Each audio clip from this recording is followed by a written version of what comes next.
Hello, and welcome to the last part of my web series. Thanks so much for watching if you've stuck it out this long, or even if this is your first time watching, welcome.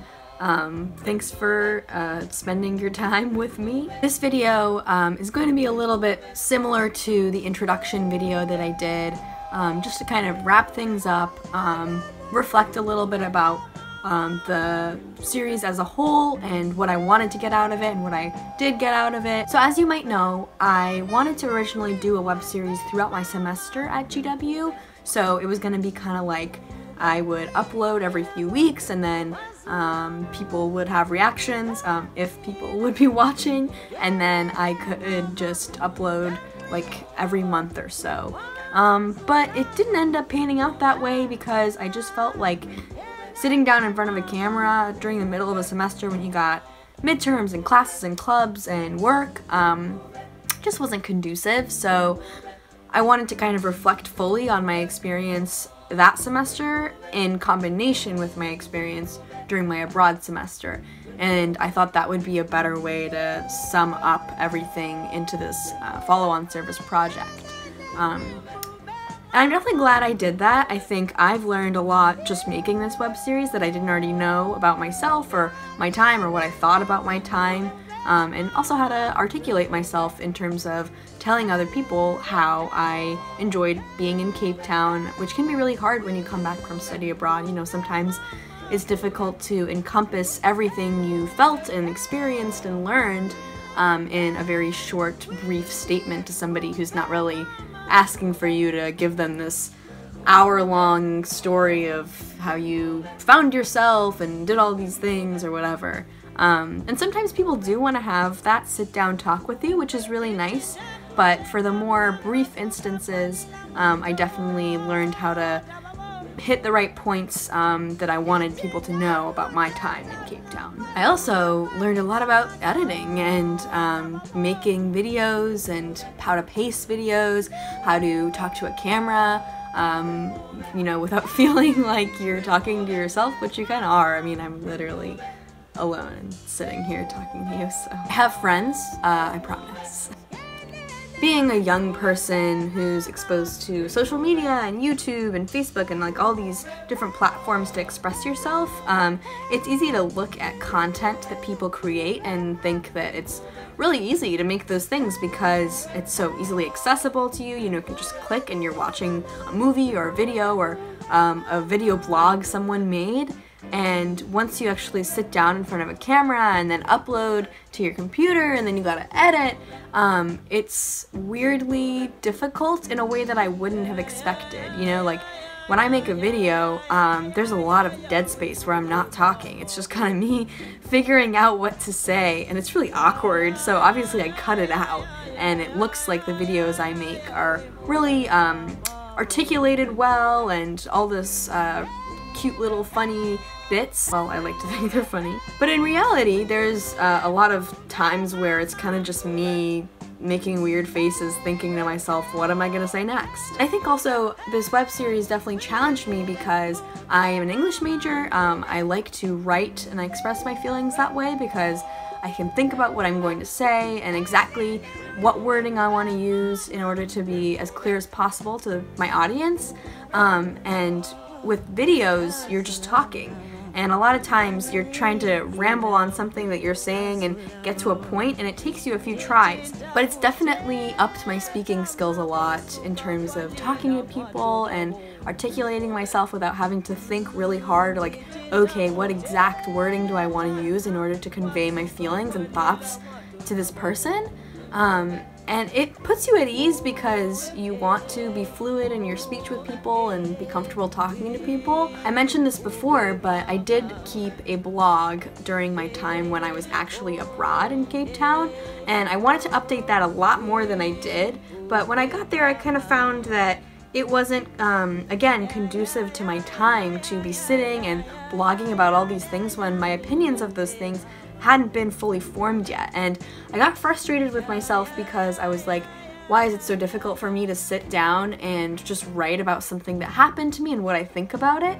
But I'm realizing now, as I'm talking to a camera about it, and as I've made all these different videos about it, that you can't really say your opinion on something if you haven't had it fully formed. And that's why it was so hard for me to write and feel like I was proud of what I was writing and that it was representative of my experience at all, because for the people that I didn't really talk to while I was abroad, that's just what they were exposed to, and I wanted that to be an accurate depiction of what I was going through. And it's definitely stressful when you have objectives based on not just personal goals, but like for the Gilman program, you know, I had these goals. I wanted to do this blog, I wanted to have this web series throughout this semester, and I wanted to volunteer at this organization and do this.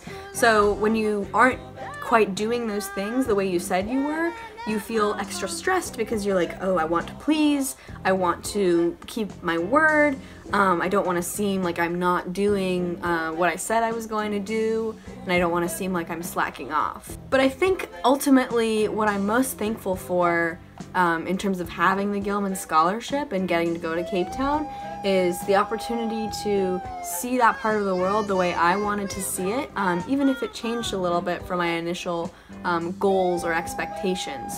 Because there are things I said I would do that I didn't end up doing, or maybe I didn't end up doing to the extent that I wanted to do, but I still am satisfied, more than satisfied, with the experience I was able to have there and the way that I'm able to reflect on it now. And I wouldn't have been able to do that without the Gilman Scholarship. I mean, literally going there wouldn't have been possible without the financial support, but I also appreciate the openness and the personalization that the Gilman program allows scholars to go through. You know, you can craft your own project and it can be anything you want. You don't feel like you're quite like tied into something or locked into something.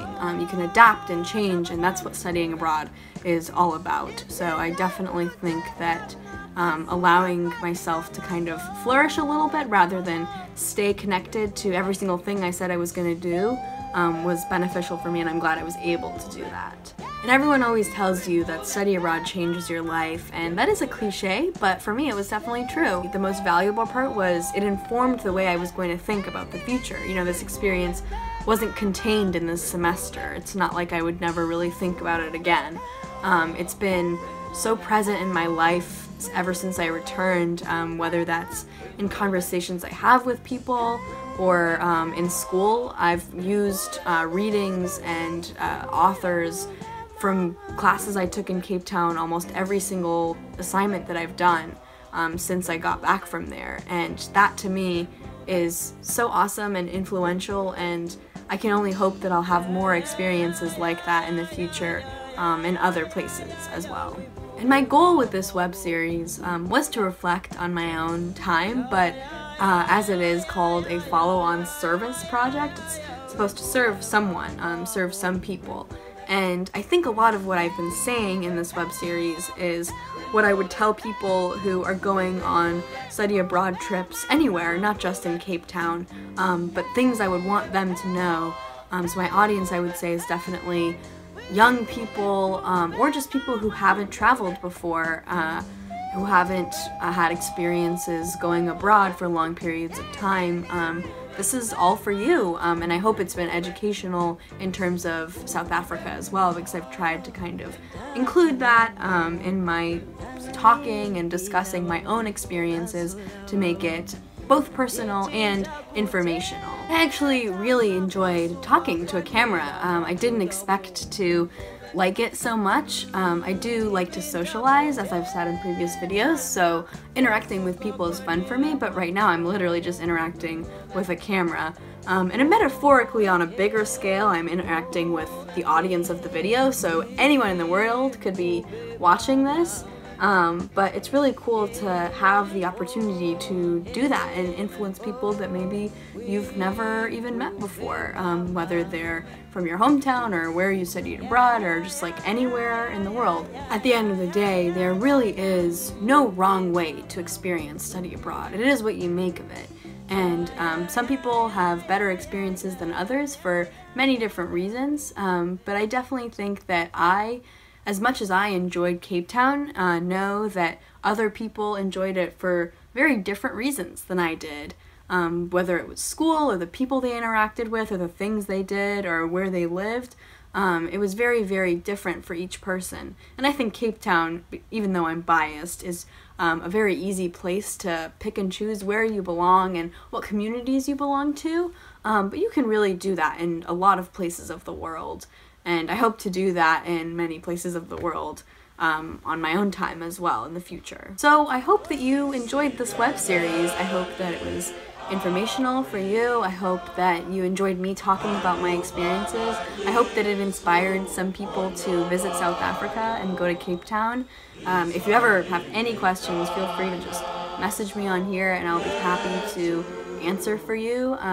Who knows, maybe I'll even continue to make videos if I so feel the need, or if people who see them want to see more and hear me talk about more. That is my favorite thing that's come out of this, is I don't really know, maybe I'll continue to do this, and the Gilman program has definitely been an avenue for me to have made that decision. So thank you for sticking it out with me. Thank you to the Gilman program for giving me this opportunity, and I hope that everybody who is living abroad and studying abroad has an amazing experience, and that you're inspired to share your experiences in the same way I did, or a different way that represents how important and meaningful it was to you. Mission accomplished.